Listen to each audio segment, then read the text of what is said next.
Quand les gens me demandent ce que je fais comme vidéo, je dois leur faire comprendre que s'intéresser à l'espace, c'est important.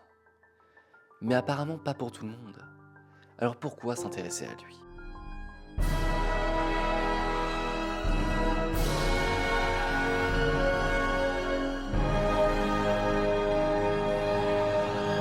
L'espace est grand, beau et majestueux. Il est parfois incompris et même souvent source de mystère. Mais alors pourquoi est-il intéressant? Pourquoi est-il si grand et si beau? Pourquoi faut-il le comprendre? Depuis toujours, les civilisations lèvent la tête vers le ciel.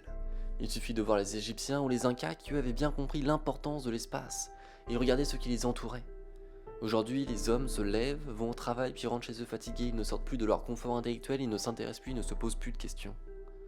Ils ne regardent plus ce qu'il y a autour d'eux. Alors bien sûr, je généralise et encore heureux, si on se serait réellement alarmant. Pourquoi les civilisations anciennes s'intéressaient-ils à l'espace? Tout simplement car ils étaient humains, ils étaient curieux, ils se posaient des questions, ils voulaient comprendre ce qui les entourait. Mais malheureusement aujourd'hui, les hommes sont devenus moins curieux, moins intrigués, et ils ont moins envie de comprendre ce qui les entoure. Et croyez-moi, ça me fait mal de vous dire ça, mais c'est un constat réel. L'espace est disponible, il est beau, il est majestueux, il est à votre disponibilité. Il vous suffit de lever les yeux vers le ciel et là vous pourrez comprendre la beauté qu'il exprime. Et oui, c'est un domaine dans lequel on a encore beaucoup à apprendre. Mais on peut toujours apprendre de l'espace. Il est là, il est partout. Il est énorme, il est beau.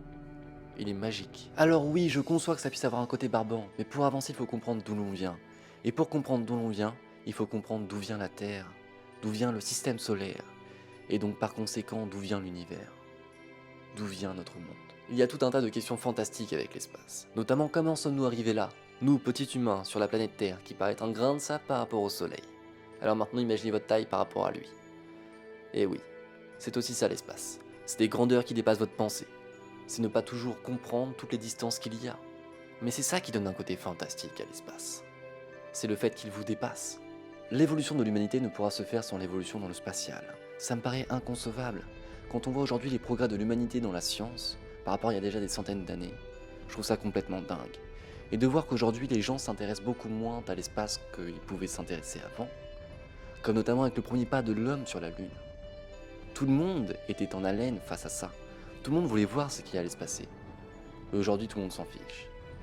Alors maintenant, je me demande ce que veut dire, pour une grande partie des gens, le mot avancée. Une avancée, qu'elle soit technologique ou autre, reste une avancée. Une avancée qui est même une évolution qu'il faut viser. C'est ce qui nous donne des challenges. Et ces challenges sont justement réussis grâce à l'espace. L'univers peut s'apparenter à un livre ouvert. Il contient tellement de questions et de réponses que ça en donnerait presque le vertige. Il peut vous transmettre tout un tas de connaissances.